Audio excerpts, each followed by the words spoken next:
What is up, you guys? Teller checking in for the recap of UFC 295. Another profitable event takes place. In fact, a very profitable card. We profit roughly 7 units, 6.93 units in the green to be exact. We had 5 official plays locked in. We'll recap all the plays that we targeted here. This was one of the more enjoyable cards that I've witnessed in quite a long time. First and foremost, I was at a great bar for it. Had great company around, people jumping off their chairs as we saw knockout after knockout. The plays were hitting. Fighters that I'm a fan of came through. We'll talk about all that here. So I hope that you guys all had a profitable event. Again, I did, and I think that you guys probably did as well, right? Comment below what plays you guys targeted and how your guys' night went. I really do want to know. Be honest with me here. You know, if you guys had a tough night, let me know what plays you guys targeted that didn't necessarily go your way. All right, guys. We're going to be doing some matchmaking as well. We'll do some scattered matchmaking. So in the first fight, we had Jamal Emmers absolutely running through Dennis Bazooka. Jamal Emmers, you guys know I've been saying he's a very, very underrated fighter. He's had some unfortunate luck as of recently. I thought that he should have been coming into this fight, coming off a win. Thought the judges kind of did him dirty, and then that previous bout there against the Aussie. And Jamal Emmers doesn't stay the most active, but he's so well-rounded, and he's just a dangerous dude. I think he's one of the dark horses in the division. And you guys know I had him mixed in a 2-team parlay. So right off the rip, we had the ball rolling there. So I had a 2-team parlay with him. I'll recap that play as we get to the other leg here in a second. But I got Jamal Emmers at a very, very value line, if you ask me, where I was able to grab him at a line of minus 250, and that line didn't even move as much as I thought that it would. A lot of people were putting respect on Bazooka's name. I know he's a tough kid, but he's just not as well fine-tuned as an Emmers, and that was easy money there. After that, we saw 2 flyweights absolutely throw down Joshua Van and Kevin Borjas.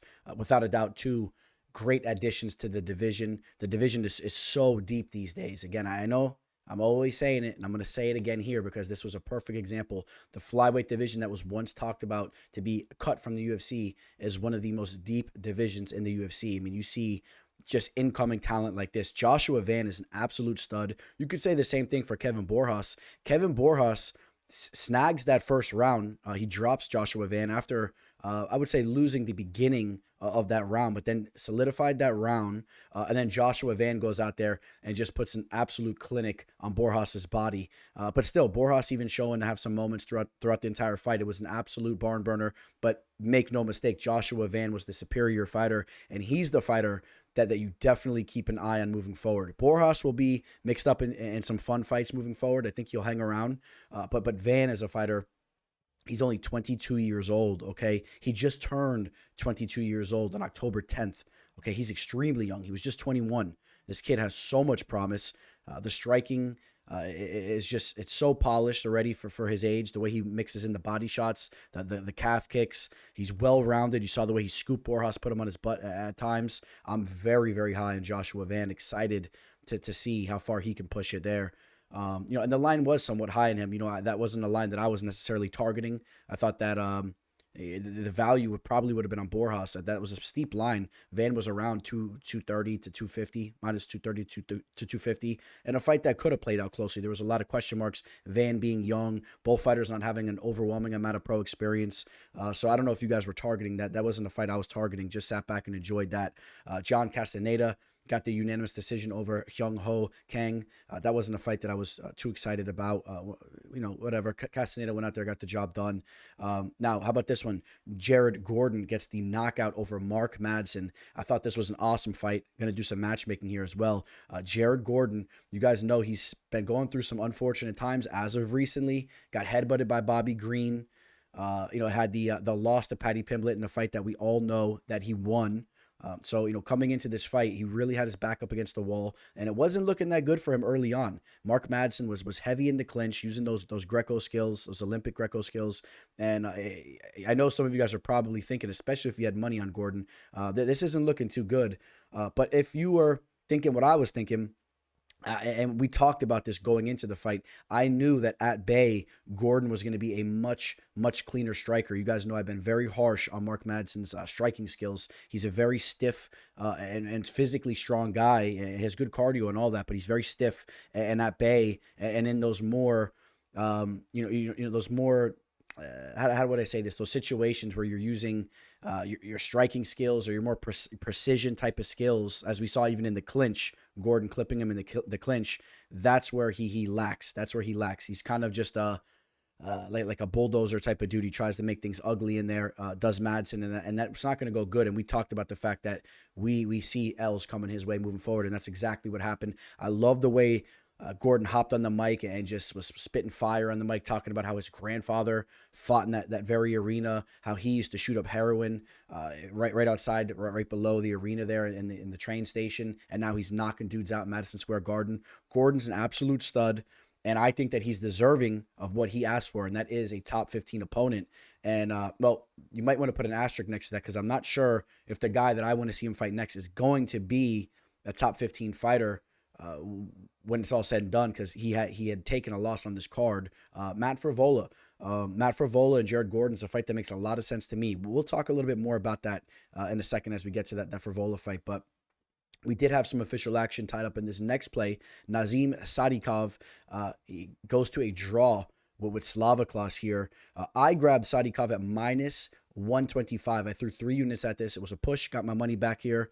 So, essentially we only had 4 official plays locked in when this went to a draw. Sadikov almost gets the finish in the second. He was so close to getting it. I thought we had the money in the bag, especially going into the third. Slava looked down and out. And Sadikov, I didn't like the way that he went about things. I thought that he should have just immediately let Slava up and really calm down and look for that one finishing type of shot. Slava was extremely hurt. He went to the grappling and gave Slava kind of a chance to grab his wits.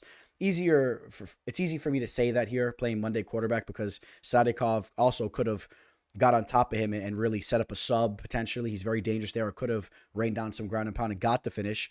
And you could have also argued that going to the grappling, it would have been a benefit for him there because he would have been grinding Slava out and getting him tired there as well, working his way into the third round. But somehow Slava got a second win and started piecing Sadikov up in the third. I thought the third round was closer than some of you guys made it seem. I did give it to Slava with the volume on the feet, but Sadikov got another takedown there and had some moments. I think the draw was very deserving, and I thought that this was Sadikov's fight, but at the same time, I gotta be real with you guys. Slava had a lot of success with the striking, which I did expect him to have that advantage there. I thought Sadikov would have had more success with the grappling. A nice flat draw. I think that it was warranted. I liked the value when I saw that line dip on Sadikov at minus 125. It did go back up, and at times it was as high as like minus 165, 175, which I didn't like it that high, but nevertheless, it just essentially never happened, and it was a crazy fight, a very fun fight. Then we had Mateus Rebecca getting the armbar over Roosevelt Roberts. Props to Roberts for hopping in on short notice. He was towering over Rebecca at the weigh-ins. It didn't matter. Rebecca is just the superior fighter, and I think we all knew what was going to happen there. A very high line on him. I'm sure some of you guys mixed him in some parlays, and I completely stayed away from that fight and just was impressed with Rebecca once again. I think that he is a serious threat to the division. There's just no question about that. Now here, one of the very few losses, not an official play, just one of the few losses that on this card in general that we picked. We did pick Tabitha Richie here. It was a split decision loss for her. Lupita Godinez got the nod. I thought Godinez definitely deserved to get the W, or I thought she deserved to get the W. So no argument for me here. No action intertwined in this fight. I'm high on both these fighters. I think that they showcased they're both the real deal. Richie will bounce back and definitely have some W's in front of her. And Godinez is on a hot streak right now. A great fight. What'd you guys think about that one there? Then we had Steve Erceg just beating down Alessandro Costa. Erceg looks to be another fighter that's an absolute stud and a phenomenal addition to the flyweight division. It's ridiculous. Imagine a nice Steve Erceg versus Joshua Van fight down the line. How fun would that be? That's a fight I would love to see. I don't know if I want to see that fight necessarily right now, because I would like to kind of see them do their own thing and eventually set up a fight like that down the line. You don't want to see one of these guys take a quick loss early on in their UFC career. I would like to see them get some momentum. They're both phenomenal fighters. All right, now we had some more official action here, cashing in on a straight play on Diego Lopez Caught him at even odds, plus 100, 1.5 unit play on Diego Lopez over Patsabatini. You guys can check the bet right up.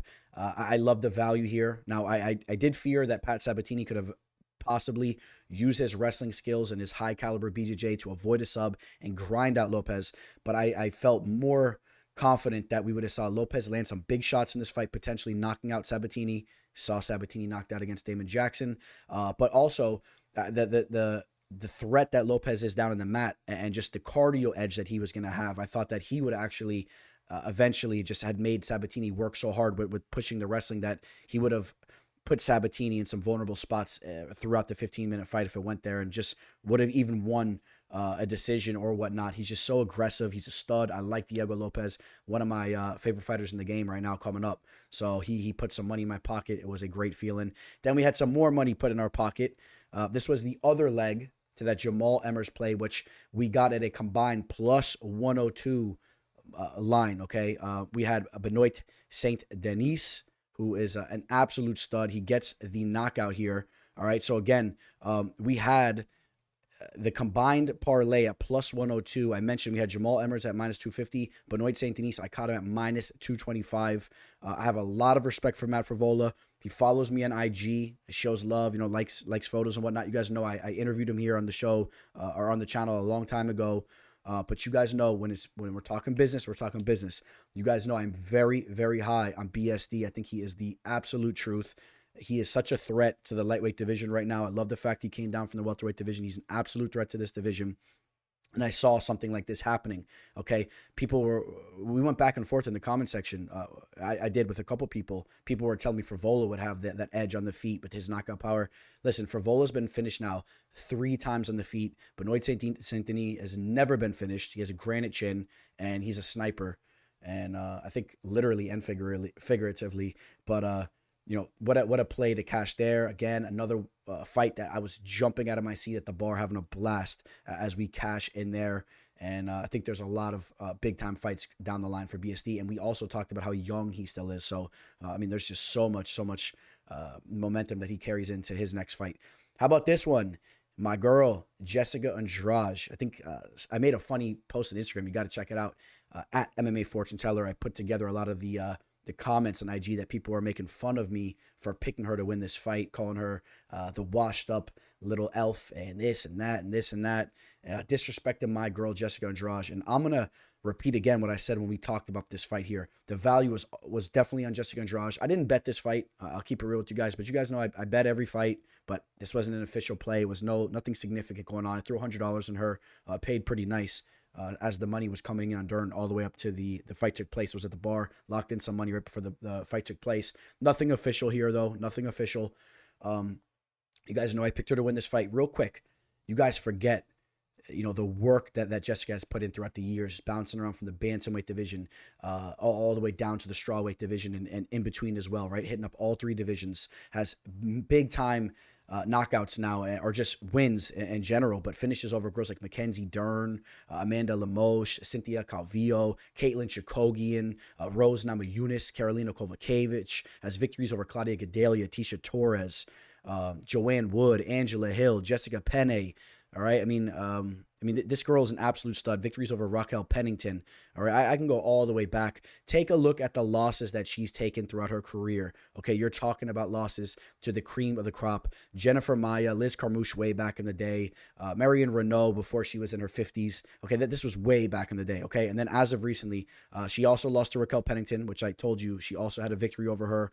Lost to Yuena Young Jacek, Willie Zhang, Rose Namajunas, who she also had a victory over. Valentina Shevchenko, Erin Blanchfield, Shannon Yan, Tatiana Suarez. You're talking about the best fighters in the world. And she took some of those fights on short notice. Stop disrespecting my girl, all right? And you guys are all high on Mackenzie Dern. That one felt great to watch my girl go out there and get that knockout. So I wanted to say a little bit something about that. But and then we have the big 2 fights here, which I did have official action on both these last 2 fights. I had a 3-unit play, first and foremost, on Sergey Pavlovich. Caught it at even odds, plus 100. This was the lone loss of the event, and honestly, didn't even phase me. Like I said, we had the profits already coming in, and I felt great about my next play, which was the biggest play of the card, a 5-unit play. So I wasn't phased here. I was chilling. I had the Zinachino up in my upper decky, and was sipping on some Guinness, and I felt very confident. Like I said, we're gonna hit the next one, and I'm such a fan of Tom Aspinall, so it was really hard to get too upset.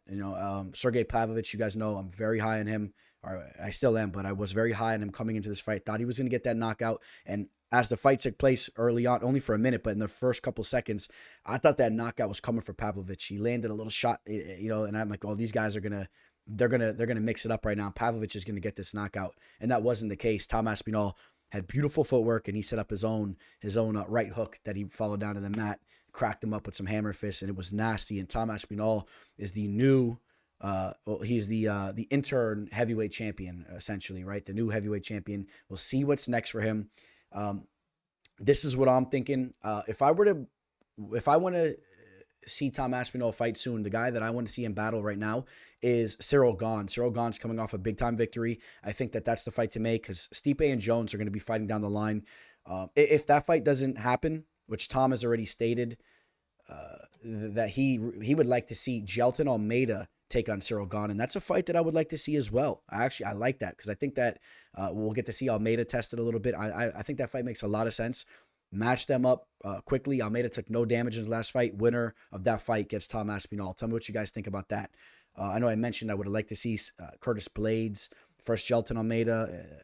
We were talking about that after Almeida had the victory. But how about Ciryl Gane against Gelton Almeida? Winner gets Tom Aspinall. And then, down the line, we got John Jones versus Stipe Miocic. And I think that's a smart move by Tom Aspinall because he's working on just having one fight before then he can possibly have the winner of the Bones Miocic fight, depending on the recovery time for Jones and all that. I heard that things are working pretty good with Jones. He had surgery or something and whatnot. He's doing all his rehabilitation or whatever. So we'll see about all that. But the lone loss of the card, and then we go up to the big play of the event. Caught it at pick'em odds. I threw 5 units on my boy Alex Pereira. You guys know that I've been very high on him. I really liked the work that he did in his light heavyweight debut against Jan Blachowicz, even though I thought Blachowicz possibly edged it, but still, to go out there and not get grinded out like Israel Adesanya did when he went up, to showing evolution with his grappling and his get-up game and whatnot, and avoiding being subbed or whatnot, and how dangerous his striking is. I thought that he's a major threat to this division. Caught it at -115 through 5 units on Alex Pereira. I felt very confident he was going to get that knockout, and that's what he did against Yuri Prochazka, a fighter that keeps his hands too low, was coming off a long layoff, coming off an injury. You had to be targeting Alex Pereira here. I hope that you guys were all targeting him here. That was the smart move there. That was the professional move. You targeted Alex Pereira in this spot.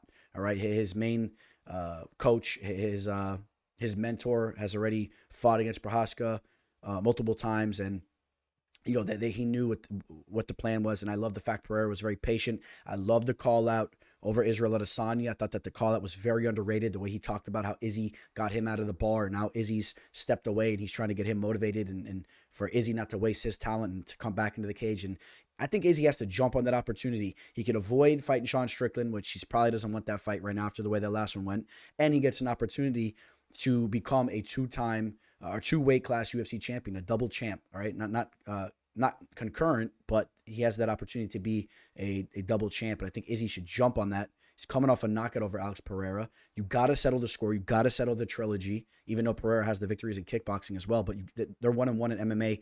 That's the fight that I want to see. What do you guys think about that?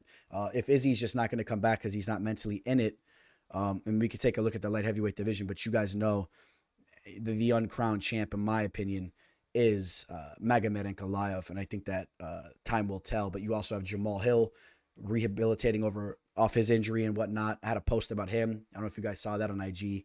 The protesters in Manhattan surround the van, and they start smashing the glass. Got some glass on Hill's neck.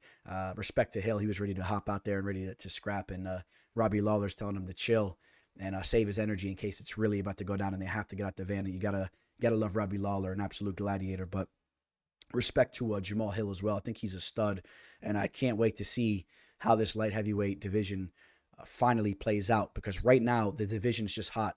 There's a lot of top fighters, at the top of the division that really need to battle it out until we really know what's up with this division right now. And you could always say that about every division. There's guys coming up, but the light heavyweight division specifically, with champions vacating the belt because of injuries and this and that and all these up and comers, and the Ankalaev situation, just constantly having these mishaps in the cage with these draws and no contests. I cannot wait to see Jan Blachowicz and Rakic settle their business. Rakic coming off an injury as well, a stud. You got Ankalaev, Jamal Hill, Alex Pereira. We'll see if Izzy gets in the mix of the light heavyweight division. It would be a one and done thing, I think, if he did, because he doesn't want smoke with these other guys. Maybe he could try to battle it out with Pereira. I think he loses that rematch there, but yeah, obviously Israel, and I don't blame him. Israel Adesanya's undersized. He doesn't want to be fighting guys like Magomed Ankalaev and all those types of guys, Jamal Hills and all those guys. Well, Jamal Hill's a little bit of a better matchup for him, but he doesn't want to fight these bigger guys that have wrestling in the back pocket. All right, guys. So again, we profit. I kind of ranted on the mic here because I really enjoyed this card. So we profit 6.93 units, essentially 7 units on the card. We talked a little bit about the slow start to this year. How about the way that I finished the second half of this year? All right, another profitable night, another profitable night, another profitable night. It's been a lot of fun. It's been a lot of fun watching the profits come into my account, or swinging by the bookie's house. It's been a lot of fun. All right, guys. So I hope that, again, you guys all had a profitable night, and you guys know that we are looking forward to the next event, and we will have that video out here very soon for the fight night, Brendan Allen versus Paul Craig card, and we'll have a good amount of official action intertwined with that card. If you want to work with me, reach out to me. Go follow me on IG at MMA Fortune Teller _. Follow me on X at the MMA Teller, and please like this video and subscribe to the channel if you guys not have already. All right, guys, signing out. Teller. Welcome to the show. This is the MMA Fortune Teller. Yeah.